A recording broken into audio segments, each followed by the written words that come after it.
On the day of my triumphant return, before the civil and military officials, the emperor reclaimed my tiger tally. "General Xiao, you have labored long and hard. It is time for you to enjoy your twilight years in peace," he said, as I calmly kowtowed and began packing my belongings for the countryside the very next day. They all assumed I would perish from resentment in my hometown, or perhaps conspire to stage a rebellion. Yet in truth, I was merely tending to my fields. It was not until 3 months later that urgent military dispatches poured into the capital like falling snow. With the borders consumed by the fires of war, the emperor sat upon his dragon throne, staring at the report I had submitted, a document detailing the successful cultivation of a new crop variety. For the first time, his eyes grew bloodshot. I allowed him to discard his armor and return home, not to see him disband the dragon souls. Within the Hall of Supreme Harmony, the gold-plated dragon pillars radiated a blinding light. I, General Xiao Jue, having suppressed the barbarian uprisings in the north for 30 years, led my army in triumph, clad in my deep black armor, still stained with the winds of the frontier and dried blood.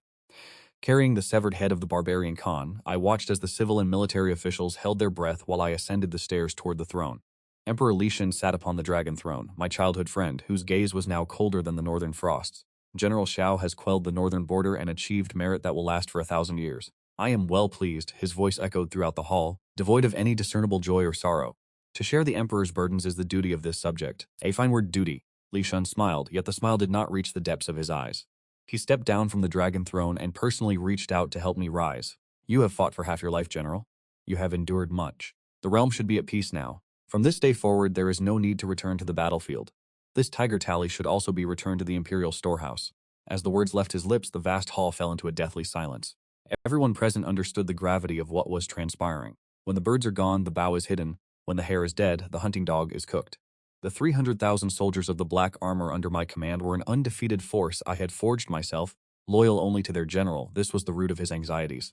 I looked up, staring directly into Lixian's eyes, where I found suspicion, fear, and a glimmer of anticipation that was difficult to discern. Perhaps he was hoping that I would resist, for if I showed even the slightest sign of defiance, the newly promoted commanders of the Imperial Guards would use the pre-prepared charges to tear me and my clan into 1,000 pieces. Among the civil and military officials, some gloated at another's misfortune, some felt pity, but the majority remained coldly indifferent. I offered a faint smile at the astonished expressions of those around me. With finality, I unhooked the tiger tally, the symbol of supreme military authority in the Great Yan. Raising my hands to present it, I said, "Your Majesty is absolutely correct. The realm is now settled. It is time for this humble servant to retire." My submission was clearly beyond Lixian's expectations. He stood stunned for a moment before accepting the heavy tiger tally, his hand visibly trembling. "My beloved subject, you truly understand the greater good? I am relieved. I am truly deeply relieved. Your servant humbly requests that your Majesty permit me to retire to my homeland and return to a life of simplicity." I kowtowed once more, my tone as calm as if I were merely remarking, "The weather is quite pleasant today." Lixian was left entirely bewildered. He had prepared every possible method of coercion and enticement, even going so far as to have executioners standing at the ready, yet I had surrendered everything with such ease. He stared at me, his gaze filled with immense complexity. "Granted, it is granted. I shall bestow upon you 10,000 taels of gold and 1,000 acres of fertile land, ensuring 3 generations of glory and prosperity for the Xiao family." I expressed my gratitude for the emperor's benevolence, kowtowed, stood up, and turned to depart. My armor rattled with every step, the sound striking the hearts of all those watching. I did not look back at Lixian's expression, nor did I pay any heed to the myriad gazes of the court officials. The moment I stepped out of the Taihe Palace, the midday sun felt slightly blinding. I removed my heavy armor, handed it to the palace guards, and remained in nothing but a simple coarse cloth robe. As I exited the imperial palace, the citizens of the capital lined the streets to welcome their grand general, but what they saw was merely a wanderer who had cast off every burden. The following day, I departed the capital with a few loyal veterans, without a shred of nostalgia. When the news reached the palace, it is said that Lixian was in the midst of reviewing memorials. Upon hearing the Yunus report, the hand holding his cinnabar brush froze in midair, lingering for a long time without making a mark. "Has he truly left?" "Reporting to your Majesty, General Xiao." Xiao Jue set off with a few old servants, traveling in an ox cart. "He left the city at dawn. In which direction did he head?" "Reporting to your Majesty, he is returning to his ancestral home." Marsh. Lixian fell into silence. Yunmeng Marsh was the most remote and impoverished region in the Great Yan, a vast expanse of wetlands plagued by floods and venomous insects.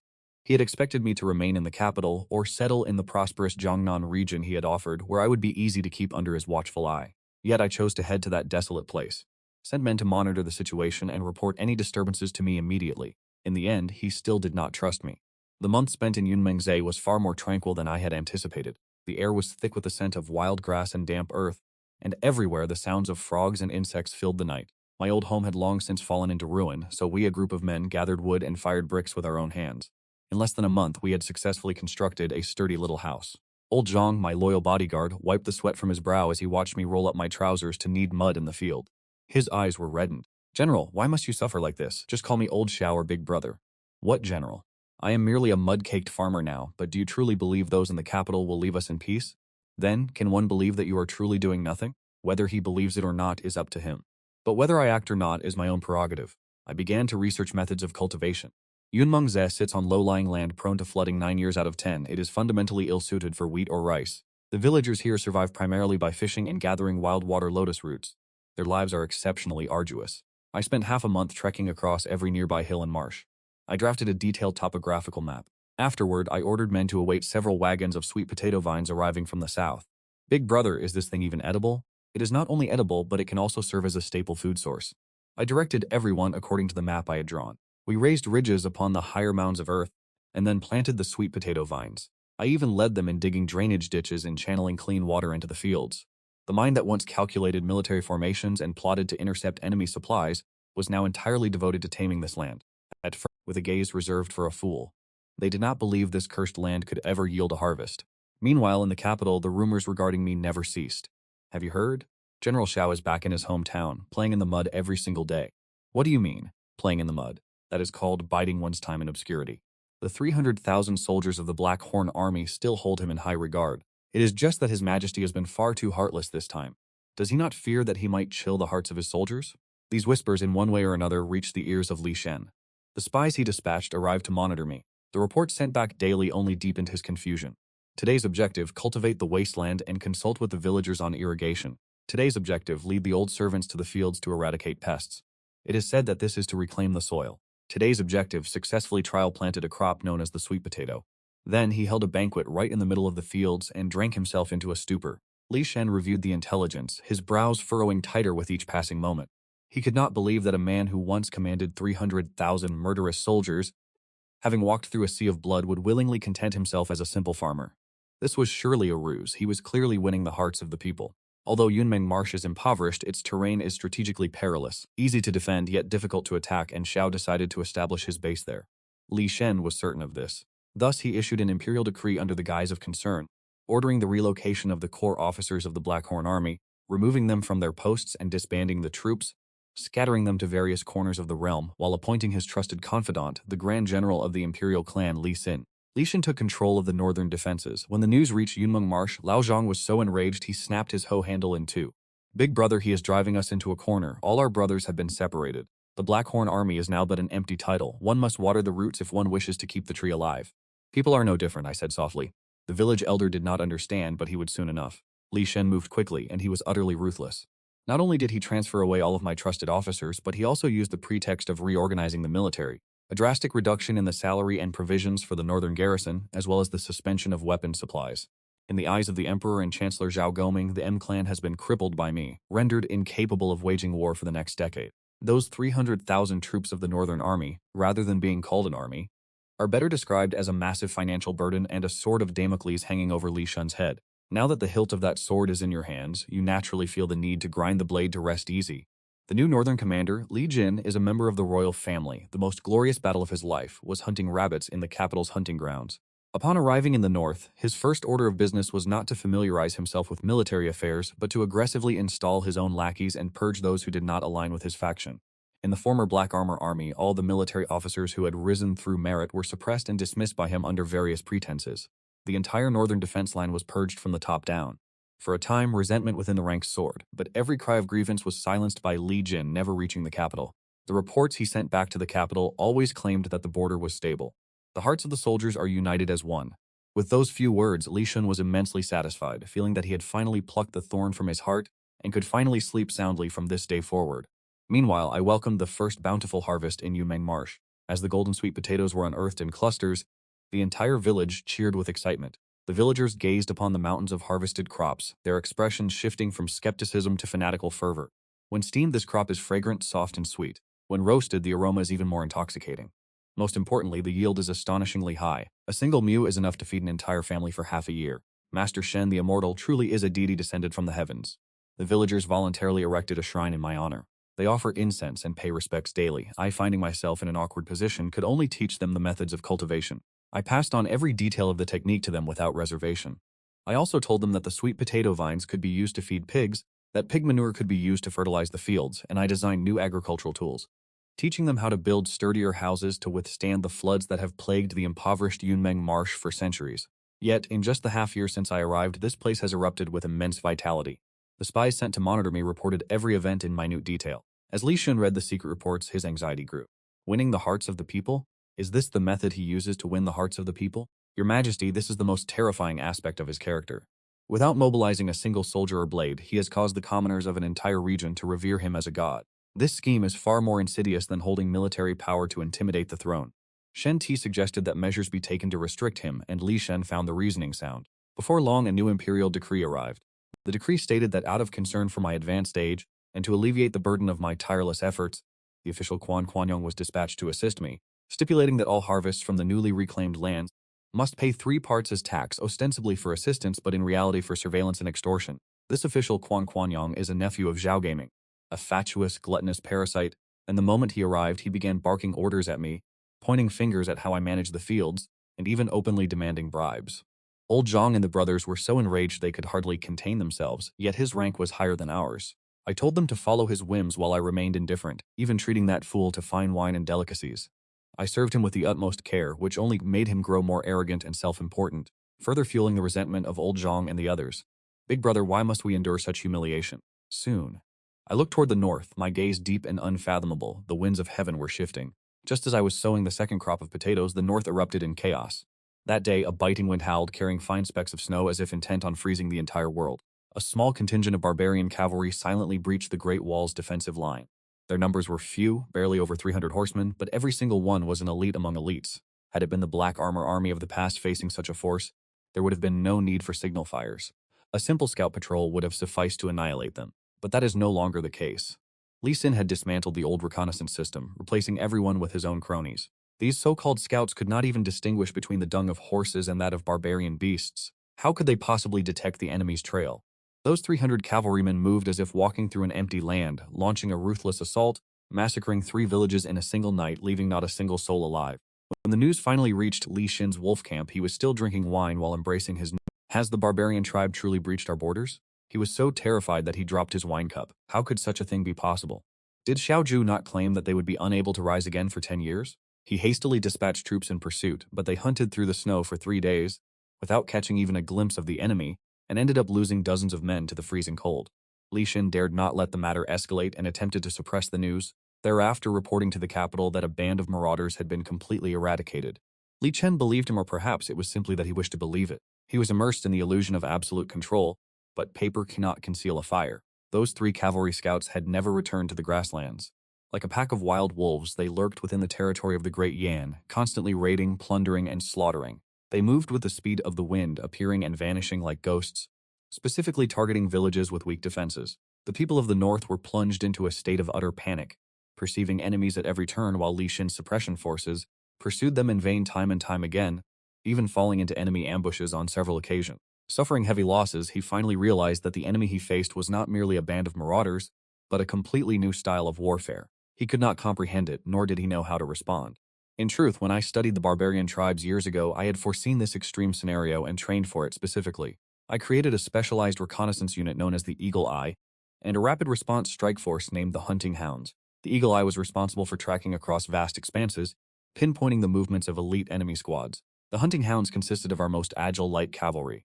Once a signal was received from the Eagle Eye, they would pursue like relentless hounds, never ceasing until every enemy was eradicated. This strategy required seamless coordination between the scouts and the cavalry, an absolute mastery of the terrain, and the terrifyingly accurate judgment of the commander.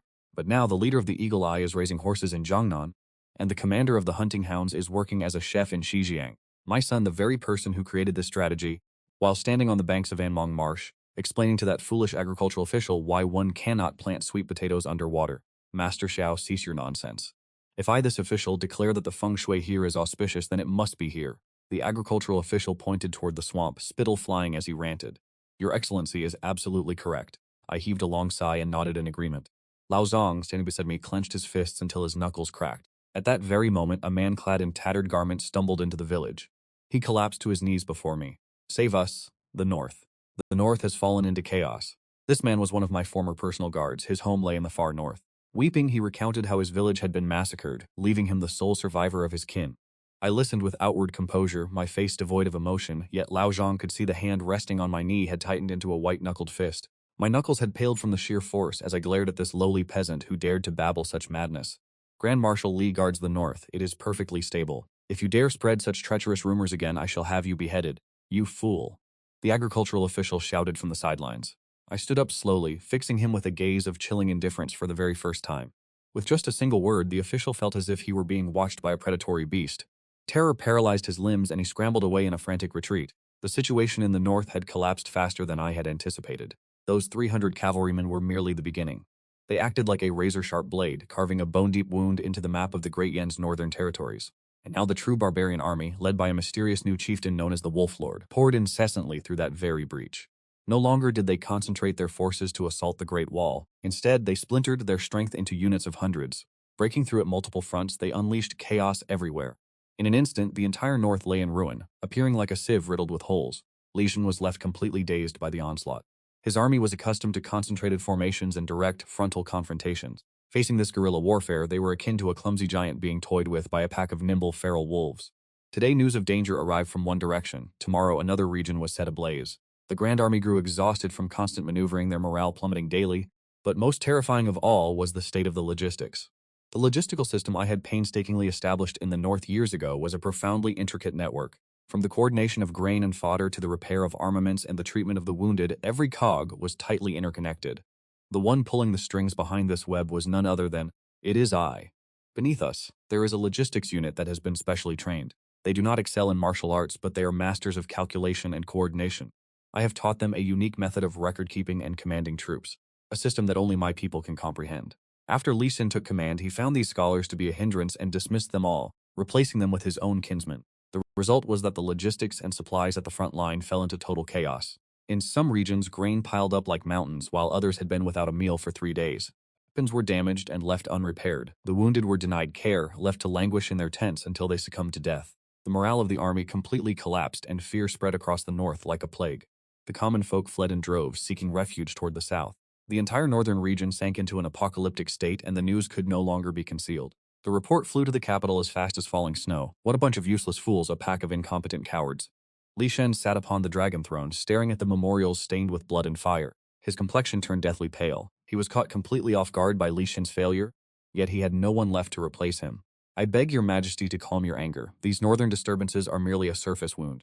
If we deploy another 100,000 troops, the rebellion will surely be quelled within a single day. In the imperial court, Prime Minister Zhao Goming remained stubborn in his delusions. But for the first time, Li Shen did not heed his words. He gazed upon the map, where the northern borderlands were now stained in red, and involuntarily the figure of a man appeared in his mind. The one who had calmly surrendered the Tiger Tally in the Golden Palace before turning away to leave.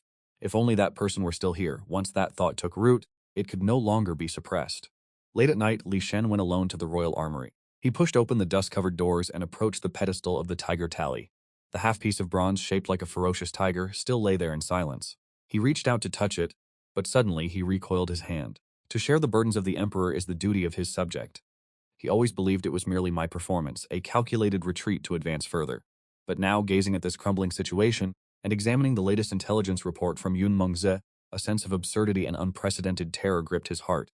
That intelligence report contained no hidden plots, no conspiracies. It held only a single line from Xiao Jue respectfully presenting a manual on cultivating sweet potatoes in Yunmeng. May your majesty deign to review this, accompanied by a wooden box. Li Shen trembled as he opened it. Inside there was no secret missive nor any weapon, but a large round sweet potato, still fragrant with the scent of fresh earth. Xiao Jue, you are truly heartless. Finally he understood. I was not acting. I had truly let go, relinquishing everything to return home until the field's in peace. Yet the moment I released my grip, the world descended into chaos. Word of the emperor coughing up blood spread like wildfire, fleeing the palace, and the capital was smothered in an atmosphere of suffocating dread. The situation in the north had reached an irredeemable state. The Wolf Lord of the Man tribe had revealed astonishing strategic prowess and foresight. He did not engage the Great Yan army in direct confrontation, but commanded countless small raiding parties. Like razor-sharp blades, they sliced through the northern frontier, destroying fields, burning granaries, raiding merchant caravans, and seizing salt supplies. Their goal was not to capture cities or conquer land, but to utterly annihilate the livelihood of the northern people. This was a war without the smoke of fire, yet more lethal than a clash of 10,000 troops. The great army under Li Xin was completely crippled, with thousands of soldiers deserting every single day. Yanmen Pass, the vital fortress of the north, was hanging by a thread. Should Yanmen Pass fall, the Man tribe's iron cavalry could march straight to the capital. The imperial court was in complete disarray. Even Zhao Goming, the grand counselor who had previously clamored for the grass-cutting campaign, now retreated into silence, terrified to utter a word. The gazes of all present, whether intentionally or inadvertently, converged upon a single vacant position. That place had once been the station of the great general Xiao Jue. Li Shen, his face as sallow as candlelight, sat upon the imperial throne, coughing incessantly. Each breath rattled like the bellows of a rusted forge. He looked down at the civil and military officials who stood helpless, bound by their own incompetence, and within his heart rose a bottomless well of regret and a cold, bone-chilling fear. He had been wrong beyond all imagination. He thought that by seizing my military seal, he could command that army. He thought that by stripping me of my rank, he could eliminate a threat, but now he realized he had only taken an empty husk. The soul of the Blackhorn army and the root of the northern defense was not that cold piece of copper, but I, Xiao Jue. It was I who had spent 10 years honing that band of ragtag soldiers into an invincible fighting force. It was I who, relying on the northern terrain and the tactics of the Man tribe, had devised the entire strategy for defense and counterattack. I am the very one who constructed a system that no outsider could ever comprehend, a logistics and intelligence network with terrifying efficiency. I did not depart carrying military authority, but rather the mind and the lifeblood of this war machine. As Li Shen saw the situation clearly, he felt a sudden chill run through his limbs. Go to Yunmeng and deliver my imperial decree, not my request. Invite Minister Xiao to return, he commanded, his voice hoarse and weak. Filled with desperation, the Grand Eunuch Wang Zhen immediately accepted the order, leading the most elite squad of the Imperial Guards, carrying the Imperial Edict and countless treasures, traveling without rest. They raced day and night toward Yunmeng, riding 800 miles at top speed, not for military intelligence, but as envoys begging for aid. Since the founding of the Great Yan dynasty, such a humiliation had never before been heard of. Meanwhile, Yunmeng remained a sanctuary, like a hidden paradise. The agricultural official had long ago been terrified into submission by a single word from me. Begone. He hid away in the county seat, not daring to show his face. There was no one left to cause trouble. Life in the village grew even more peaceful. Families planted sweet potatoes and raised livestock, their faces filled with radiant smiles. I was by the pond at the village entrance, teaching the children how to weave hats from willow branches. Big brother, people from the capital have arrived. It is the Grand Eunuch Wang Zhen. Looking at their appearance, they must have come to beg for your help. My hands did not cease their work. I merely hummed in acknowledgement and told them to wait. Wang Zhen encountered old Zhang, who was farming at the entrance of the village. General Zhang, I have come under the Emperor's orders with a matter of grave importance to seek an audience with General Xiao. Wang Zhen dismounted, his face etched with a desperate, ingratiating smile. What general? There is no general here. There is only an old man named Xiao working the fields. He is very busy. He has no time for you. The smile on Wang Zhen's face stiffened. As the chief of the ceremonial secretariat, he was the Emperor's most trusted confidant. Never had he been treated with such cold indifference, yet he dared not display his anger, forcing a hollow laugh instead. General Zhang, you jest. This is a matter of urgent national importance. I beg you to consider the welfare of the state. Old Zhang laughed as if he had just heard the most ridiculous joke in the world. Does the state not already have the Emperor and the Prime Minister to attend to such matters? What does that have to do with commoners like us who toil in the mud? Having said that, the old man did not spare Wang Zhen another glance. He simply walked away. Wang Zhen and his imperial guards were abandoned at the entrance of the village, left exposed to the harsh southern sun and a swarm of mosquitoes for the entire day. Wang Zhen stood at the village entrance until his legs went numb, yet he still could not catch a glimpse of me. The imperial guards he brought with him wore gleaming armor, appearing majestic and formidable, yet amidst the tranquil countryside they looked completely out of place, even bordering on the ridiculous. Are those really high-ranking officials from the capital? They don't look half as impressive as our own Master Xiao. I heard they came to beg for Master Xiao's help. Why would they need to beg him for anything? Word is they want to invite him back to the capital to grow sweet potatoes. Every one of these whispers reached Wang Zhen's ears. His face flushed red and turned pale by turns, but he could only grit his teeth and endure it. It was not until the sun dipped behind the mountains that I leisurely walked back from the pond.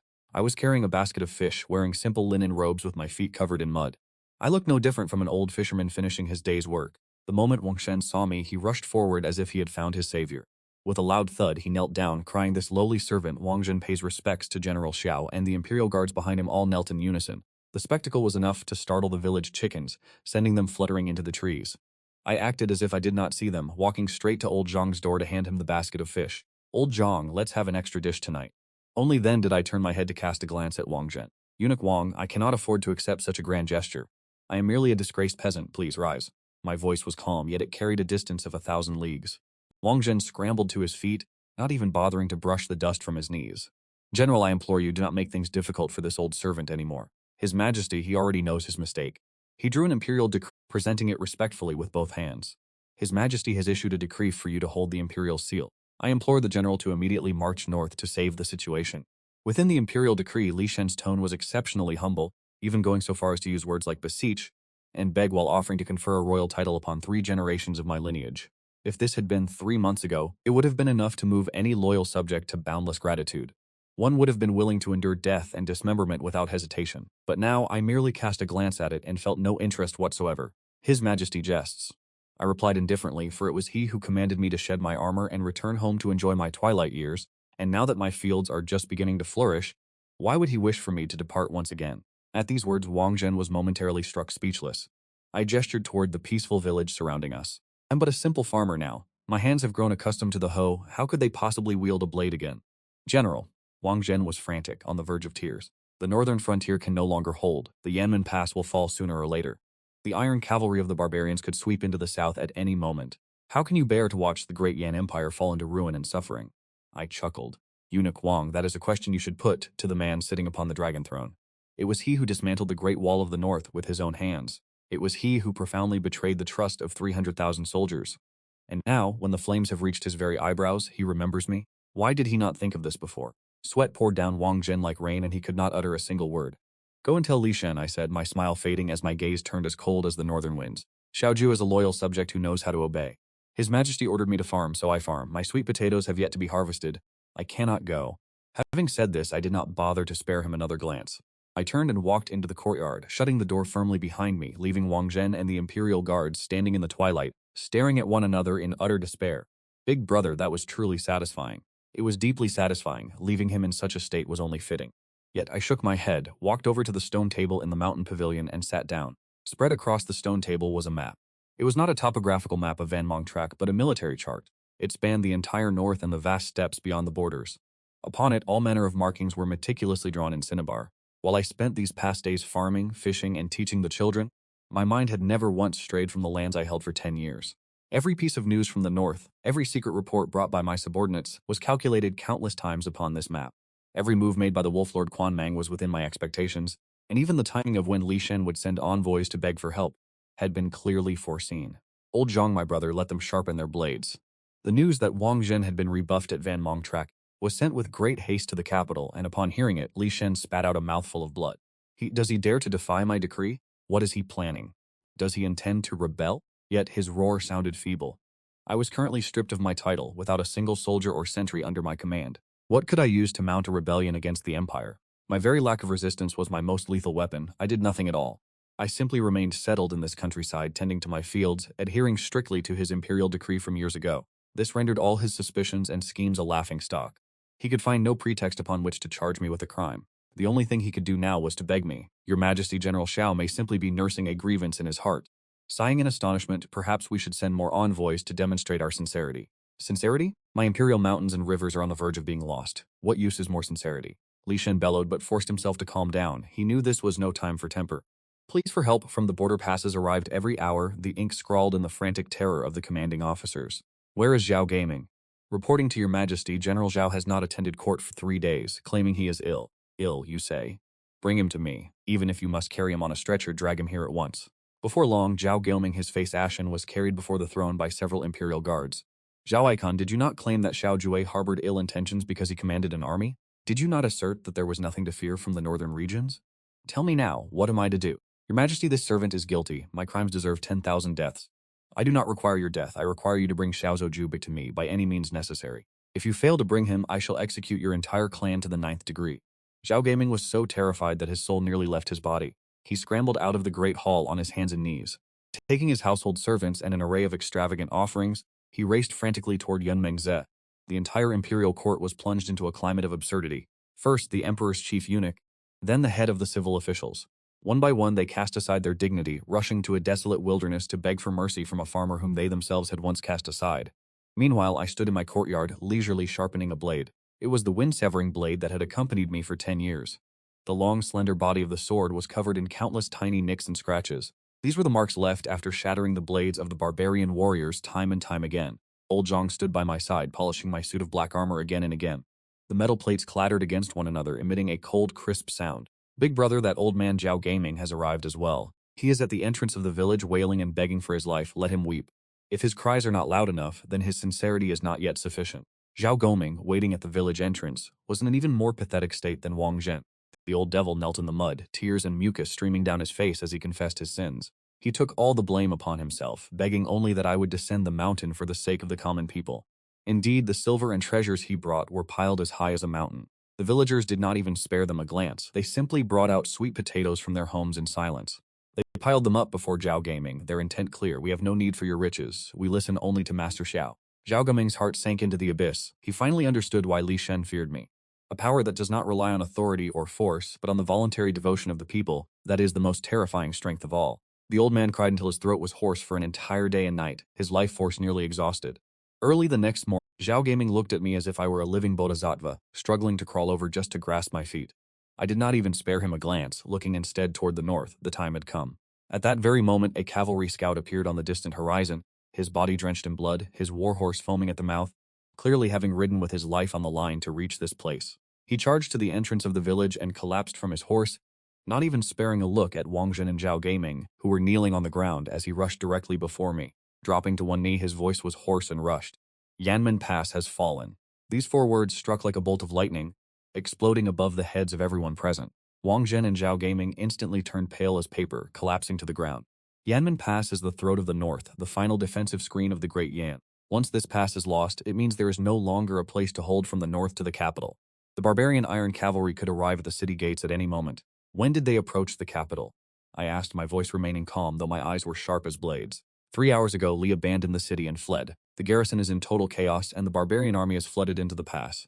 I nodded. Everything was within my expectations. For a man like Li Xin, who is nothing but a sack of rice, holding out this long was already a miracle. Where has the main force of the Wolf Lord reached?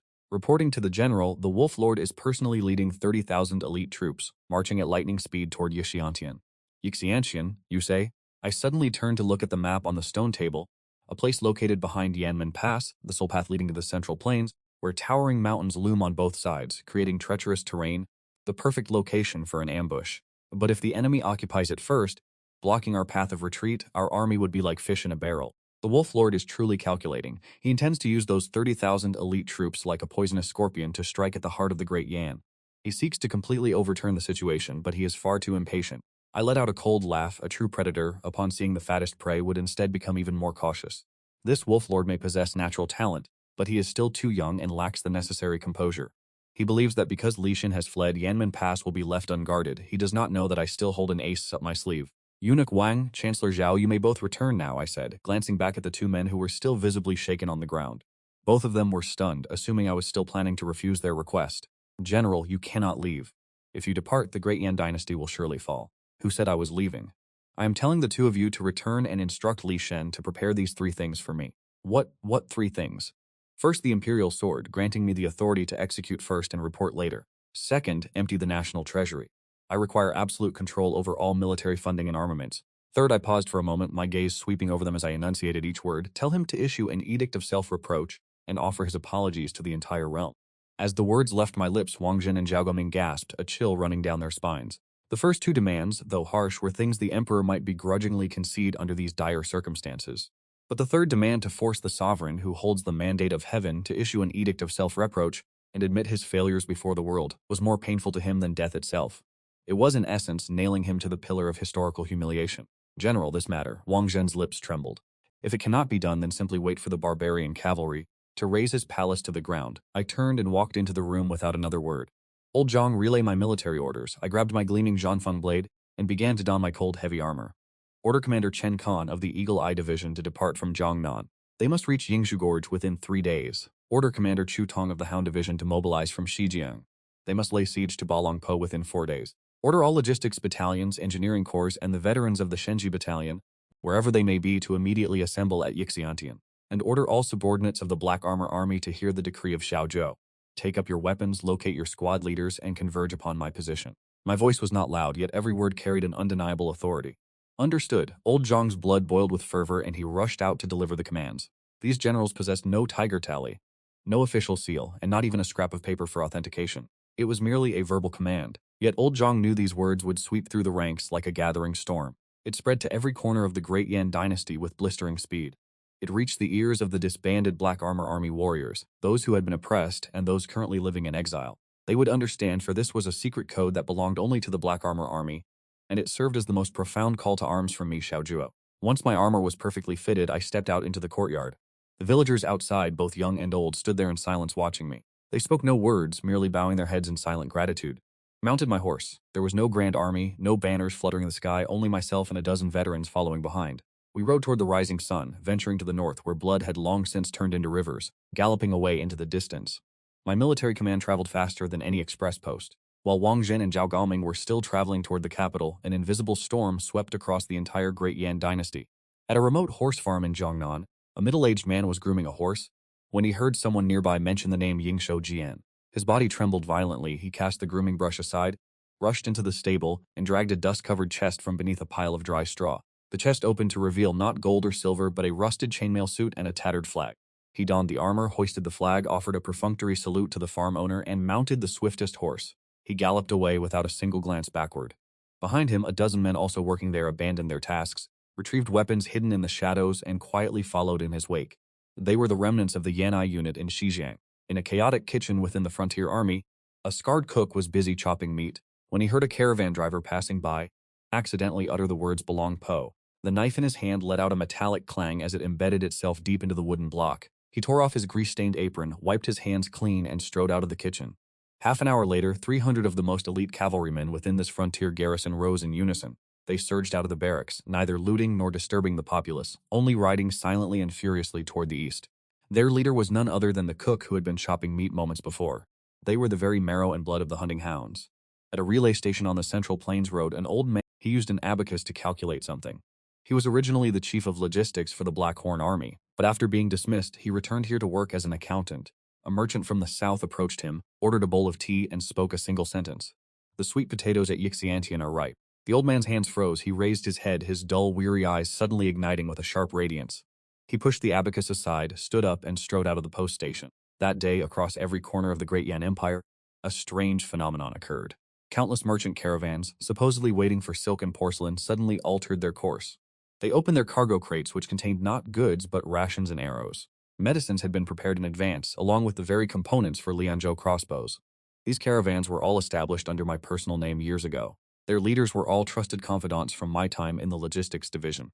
They were nothing less than mobile armories and granaries spread throughout the nation. Countless people were on the move. Vast amounts of supplies were in flux. They converged from all four corners of the realm like invisible streams flowing toward a single destination, Yixiantian. None of this was carried out through any official decree from the imperial court. There were no dispatches from the Ministry of War, no mobilization orders from the Ministry of Revenue. It relied solely on the words of Xiao Jue.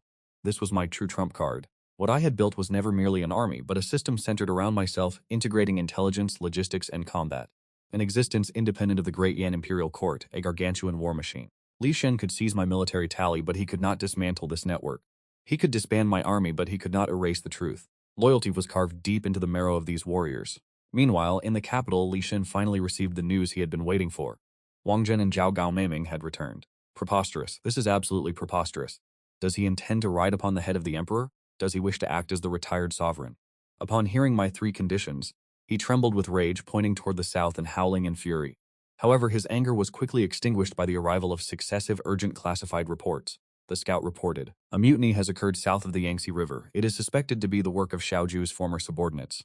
Reports from the Western Zhong military camp indicate an uprising. 300 elite cavalrymen have vanished without a trace.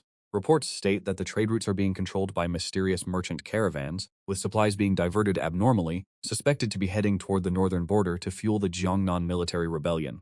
It is suspected that the subordinates of Xiao Jue are behind the uprising in Western Zhong. With 300 elite cavalry missing and trade routes under the control of strange merchant groups, supplies are moving toward the northern border." Li Shen stood stunned, staring at the map and the locations marked on the intelligence reports. He then recalled the peculiar military orders that he had issued. A terrifying truth, one that sent a chill down his spine, revealed itself before his eyes. He had never truly commanded this army. He did not understand them at all. "Your Majesty, please issue the decree." Wang Zhen knelt on the ground, tears streaming down his face. "If we delay any longer, it will be too late." Li Shen collapsed onto the dragon bed and squeezed his eyes shut. After a long silence, he opened his eyes, now filled only with profound despair. He drafted an edict of self-reproach admitting his faults. As soon as the edict of self-reproach was issued, the entire realm fell into an uproar. The emperor personally admitted his failure in judging men and his flawed decision-making, which had plunged the northern border into misery. As the nation stood in imminent danger, he delegated all military and political authority to me. This act was nothing less than a thunderous slap to the face of the entire imperial court. At a time like this, no one cared for maintaining appearances any longer. Everyone understood that this was the only hope, and indeed the final hope remaining. At the same moment the Edict of Self-Reproach was promulgated, I led over a dozen cavalrymen to the south gate of Yixiantian. Thousands of people had already gathered there. Their attire was of every conceivable style. Some wore the garb of peasants, others looked like small-time merchants, and some were as ragged as refugees. Yet the eyes of each man were cold as wolves, radiating a soul-chilling aura. They held various primitive weapons in their hands, hoes, staves, machetes, and some even carried butcher knives. But the moment they saw me clad in that pitch-black battle armor, their gazes instantly turned into a mixture of fanaticism and reverence. The great general has arrived. The crowd parted automatically to clear a path. I sat atop my horse, observing these faces, both familiar and changed by time. They were all former subordinates of the Black Horn Army. After being disbanded by Li Shen, they had scattered living lives of the lowliest status. But now, with a single summons from me, they rose once more from the mud and the dust. Brothers, I have returned. No further words were needed. That single sentence was enough to make every man's eyes redden with emotion. The report confirmed it. The horsemen charging toward us were indeed the scouts of General Umnon. 5,000 vanguard troops of the Wolf Lord had already entered the Yixian Valley, while the main force of 25,000 soldiers remained 20 miles from the valley entrance. I gave a slight nod. They were faster than I had anticipated. I ordered the engineer battalion to ascend the mountain immediately. Following my previous instructions, they set up the rolling boulders and cauldrons of flaming oil. The Divine Cavalry Battalion received the repeating crossbows and ballistae from the logistics unit, setting their positions along both cliff sides, while the rest followed me. As I stood at the valley entrance, my command barely finished, the earth began to tremble. A massive vanguard surged from the south, led by that old white-haired general. Every supply had arrived, not a single piece missing. Innumerable crates were pried open, revealing pristine weaponry, sturdy armor, and razor-sharp arrows gleaming under the sun. Men who had been wielding shovels and carrying yokes charged forward with fervor, equipping themselves at a breakneck pace. They shed their coarse cloth garments to don heavy battle armor, casting aside their tools to grasp spears and blades. In the span of a single incense stick, a perfectly equipped lethal army had assembled upon this desolate land. They had returned to the force that once made the barbarian tribes tremble at the mere mention of their name. The Wolf Lord of the Black Horn Army believed he was confronting a flock of sheep, but he would soon realize he had marched straight into a dragon's den. I led the reunited Black Armor Army as a torrent of darkness, flooding into Yixian Valley. The battle erupted at the narrowest point of the canyon. The 5,000 barbarian vanguard troops, leading the charge, had never expected to encounter an ambush here. When they caught sight of the pitch-black banner representing Xiao Jue, expressions of utter disbelief and terror crossed their faces. It was Xiao Jue. The demon Xiao Jue. Fear dismantled their will to fight faster than any blade. The Black Armor Army at my back was like a volcano suppressed for too long. It instantly erupted as they poured every ounce of their humiliation, every fragment of their rage into the blades within their grasp, hacking directly at the enemy ranks. Cries of battle, agonized screams, and the cacophony of clashing steel echoed throughout the valley, with fresh blood painting the earth beneath our feet crimson. As the conflict within the valley intensified, boulders roared like thunder from the cliffs above, and liquid fire rained down in a torrential downpour. The main barbarian force, having just reached the valley entrance, was immediately plunged into. The chieftain stood atop a high ridge, staring at the hellish scene unfolding before him, his refined face betraying for the first time a look of profound horror and bewilderment. How could this be? How did it come to this? From where did these men emerge? He could not comprehend it. According to the intelligence he possessed, Xiao Jue was still thousands of miles away, toiling in the fields. Yet this demon had descended as if from the heavens, casting a lethal net through means beyond his understanding. He sought to retreat, but it was already too late. Report. To the west at Dragon Coil Slope, we have detected dying cavalry cutting off our path of retreat. Report. To the east at Eagle Sorrow Ravine, the enemy has severed our communications with Yanmen Pass. Each report brought increasingly dire news. The chieftain stared at the map, a chill seizing his entire body. He realized he had been inadvertently surrounded on three sides. The 30,000 elite troops he once prided himself on were now nothing more than fish in a barrel. He whispered that name, his eyes filled with desperate fear. The battle at the narrow pass was not a fight, it was a one-sided massacre. The barbarian vanguard trapped within the valley quickly crumbled before the ferocity of the Black Horn Army. The barbarian main force outside, caught under a rain of oil fire stones and arrows blotting out the sky, suffered countless casualties as their formations fell into chaos. The chieftain attempted several breakthroughs but was repelled each time by the Black Horn Army. The soldiers who had moments ago appeared as simple farmers now displayed a combat prowess more formidable than the imperial guards of old. This was because the flames of vengeance and the pursuit of glory burned brightly within their hearts. As twilight descended, the Western Direhound Cavalry and the Eastern Eagle Eye Scouts completed the final encirclement. The barbarian army had no path of escape even with wings to fly. Knowing the tide had irrevocably turned, the chieftain did not choose to fight foolishly to the end, but instead made a decision that shocked all who witnessed it. Alone he rode his horse out from the chaotic ranks. I stand before your battle lines. I am the chieftain. I have lost. I am willing to trade my life for a path of survival for my subordinates. I looked upon him, the youth who had thrown all of Dian into upheaval. You possess great courage, but on the battlefield there are no negotiations. The chieftain let out a bitter laugh. Xiao Jue, you have won, but the warriors of the grassland shall never be slaves. Having spoken, he swung his blade with force, and fresh blood stained the crimson twilight. With the chieftain dead, the remaining barbarian forces lost all will to resist. Dong Loa knelt in surrender, and the Battle of Yixiantian concluded with a total victory for our forces. I did not linger on the battlefield for long. Entrusting the cleanup and the gathering of prisoners to Chutong and Chongkon, I led 10,000 elite soldiers directly toward Yanmen Pass. Li Tin, having abandoned the city to flee with his ragtag troops, had already been intercepted by another squad I dispatched. When I appeared before him on the road, he was so terrified that he lost control of his bladder. He threw himself to the ground, kowtowing repeatedly like a man possessed. I did not kill him. I merely ordered my men to bind him in Zhao Gaming, casting them into a prisoner's wagon. How they would be dealt with once delivered to the capital. That was for Lai then to decide. Reclaiming Yanmen Pass had not cost me the slightest effort. Standing once more atop the ramparts of this formidable fortress, gazing out at the vast grasslands beyond the pass, I felt no joy in my heart. A tragedy that could have been avoided was brought to fruition by the petty jealousy of one man, causing countless innocents to perish. I spent half a month reorganizing the northern defensive lines. I sought to comfort the common folk who had suffered through such misery. The former subordinates of the Blackhorn Army answered my call. I did not force them to return to the military. Instead, I provided them with sufficient wages and the most important asset of all, land. The new plots of land reclaimed in Van Mong Track had been successfully cultivated. In the name of their military merits, I distributed these lands among them. Giving a man a fish is inferior to teaching him how to fish. I gave them the rod. If I granted them official titles, Lai then would lose sleep. Providing them with the land to sustain themselves was the only long-term strategy. Having finished all these tasks, I finally cast aside my battle armor. The imperial edicts from Lai then arrived incessantly, granting me the title of prince and summoning me to the capital to take charge of the realm, all of which I declined. I sent only one letter in return, containing a detailed schematic drawn by my own hand. It outlined the methods for cultivating sweet potatoes across the northern territories in great detail, accompanied by a defense plan for the newly established border guard units. Led by Chutong and Trancon, I did not wait for his response, but instead took Old Zhang and returned to Van Mong Track. There my second harvest of sweet potatoes had truly reached maturity. Returning to the village under the brilliant golden sun, I walked along the fields with my hoe on my shoulder, looking at the golden rows of crops and the honest, simple smiles of the villagers. For the first time, I felt a strange sense of peace. In the far distance, toward the direction of the capital, a plume of dust rose from an approaching caravan. But I was no longer concerned. This empire belongs to Lai Than. I only wish to preserve